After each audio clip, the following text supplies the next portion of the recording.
Assalamualaikum warahmatullahi wabarakatuh. Waalaikumsalam warahmatullahi wabarakatuh. Innal hamdalillah nahmaduhu wa nasta'inuhu wa nastaghfiruh wa na'udzu billahi min shururi anfusina wa min sayyiati a'malina. May yahdihillahu fala mudilla lahu wa may yudlil fala hadiyalah. Nasyhadu an la ilaha illallah wa nashhadu anna Muhammadan abduhu wa rasuluh la nabiyya wa rasula ba'da amma ba'd. Ikhwan fiddin rahimakumullah. Ada sebuah hadis yang diriwayatkan dari Abu Umamah Al-Bahili radhiyallahu anhu bahwasanya Rasul sallallahu alaihi wasallam bersabda, innal abda idza marida, sesungguhnya apabila ada seorang hamba yang sakit, auhallahu ila malaikatihi, maka Allah subhanahu wa ta'ala mewahyukan kepada para malaikatnya.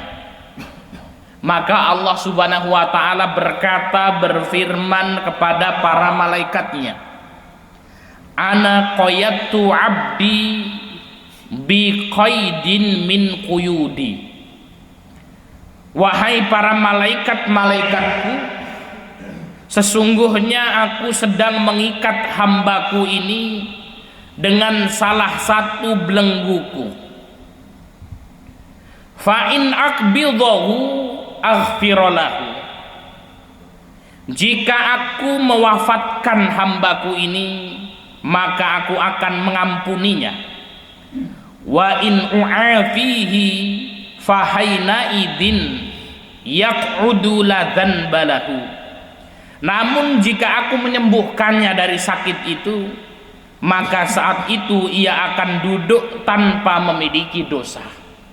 Hadis yang diriwayatkan oleh Imam Tabrani dan disahihkan oleh Imam Albani. Ikhwanu fiddin rahimakumullah, dari hadis yang mulia ini kita bisa mengambil beberapa faedah. Faedah yang pertama, hadis ini merupakan berita gembira bagi orang-orang yang sakit. Kalau ada seseorang yang diberikan ujian oleh Allah subhanahu wa ta'ala berupa sakit yang menimpanya, maka hadis ini merupakan kabar gembira kepada mereka. Faedah yang kedua, hadis ini menjelaskan kepada kita sesungguhnya sakit merupakan belenggu dari Allah subhanahu wa ta'ala untuk menguji hamba-hambanya. Maka disebutkan innal abda idza marida, innal abda, sesungguhnya seorang hamba, idza marida, apabila dia sakit. Sakit apa saja?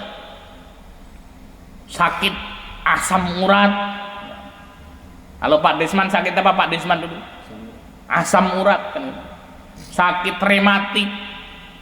Ya, berbagai macam penyakit yang ada lah. Ya.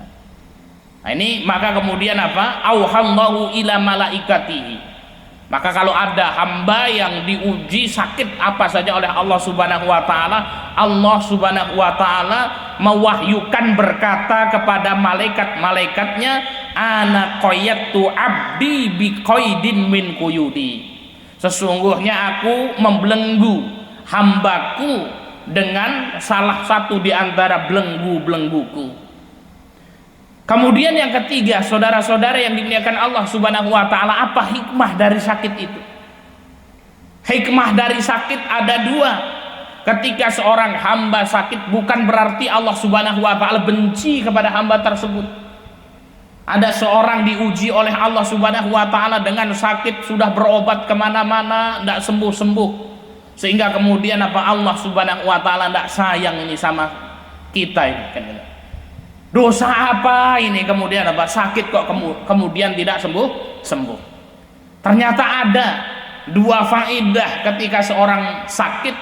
Yang pertama, fa in aqbidahu aghfiralahu, ketika seorang ditimpa sakit itu sudah berobat kemana-mana sampai nyawanya dicabut oleh Allah Subhanahu wa Ta'ala, maka fungsi sakit yang pertama akan menjadi penyebab ampunan Allah Subhanahu wa Ta'ala kepadanya.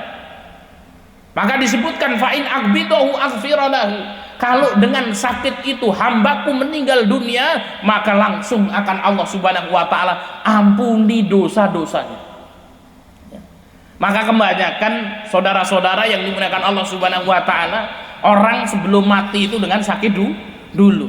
Loh kenapa Pak Ustaz? Ya sebab diantara sebab kematian kok kemudian itu sakit dulu. Kalau dia orang beriman, sakitnya itu akan menjadi penggugur bagi dosa-dosanya yang telah lalu. Ini bentuk kasih sayang Allah Subhanahu wa Ta'ala kepadanya. Allah menginginkan orang tersebut menghadap Allah Subhanahu wa Ta'ala dalam kondisi yang bersih, bebas dari dosa. Yang kedua, wa'in u'afihi, apabila aku menyembuhkannya, fahaina idin yaq'udu ladan balahu, maka orang tersebut akan hidup di dunia ini dengan apa? Dengan dosa-dosa yang bersih. Ya. Maka saudara-saudara yang dimuliakan Allah Subhanahu wa Ta'ala, kalau kita kok kemudian suatu hari sariawan, nah ini Pak, saya kadang-kadang juga sariawan gitu ya. Ya, sariawan itu enak atau enggak Bapak Iregi itu? Orang enak babar blas Pak. Mangan diwai sate saleh kayak sing enak kan itu. Jenengane sariawan Pak itu. Sakit mulutnya. Tapi kalau kemudian kita merenung dengan sakit sariawan ini, ya Allah, apa kok sariawan ini? Dengan apapun sebabnya itu, mungkin kecokot ya lidai kan gitu ya. Nah ini kalau kemudian kita tidak bersabar, ini jangan sing keluar itu kata-kata yang kotor kan gitu ya. Tapi kalau kemudian kita renungkan, ngopo kok sariawan, oh mungkin Allah Subhanahu wa Ta'ala pingin membersihkan dosa-dosa lidah kita. Banyak kita menghibah, banyak kita membicarakan keburukan orang lain, kemudian Allah kasih sariawan daripada apa? Lidahmu nanti itu di akhirat okeh dosoni, maka diwai sariawan supaya gugur dosa-dosanya. Nah, Ustaz Agus enggak tangannya ini melentung kan gitu, sampai dioperasi kan gitu. Jangan wah Gusti Allah dan temenan ini. Iki Pak Agus Salim, tanganmu ki akeh dosane iki kan gitu ya. Maka kemudian digawe sakit, kemudian apa? Supaya dibersihkan dosa-dosanya.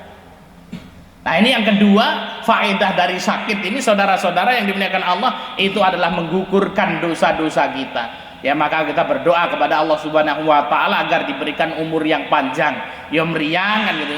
Ya, tapi kemudian juga sembuh. Ya, tapi biasanya wong nek itik-itik meriang, wah ini Masya Allah ya dosane resik kan gitu ya. Dosane resik njukuke saka setitik ngono Pak. Tapi nek wong ora tau meriang sehat terus sih biasanya apa? Sekali meriang brek kan ngono ya. Maka bersyukurlah itu. Yang kemudian apa? Itik-itik masuk angin, itik-itik pilek, itik-itik watuk kan gitu ya. Ya dosane digugurke titik-titik kan gitu ya. Ya kita berdoa kepada Allah mudah-mudahan disehatkan semua, diselamatkan kita di dunia dan di akhirat. Demikian yang bisa kita sampaikan, mudah-mudahan bermanfaat. Ya kita tutup dengan lafaz hamdalah dan doa kafaratul majlis. Alhamdulillahirabbil alamin. Subhanakallahumma wa bihamdika asyhadu an la ilaha illa anta astaghfiruka wa atubu ilaih. Wal akhir wassalamu alaikum warahmatullahi wabarakatuh.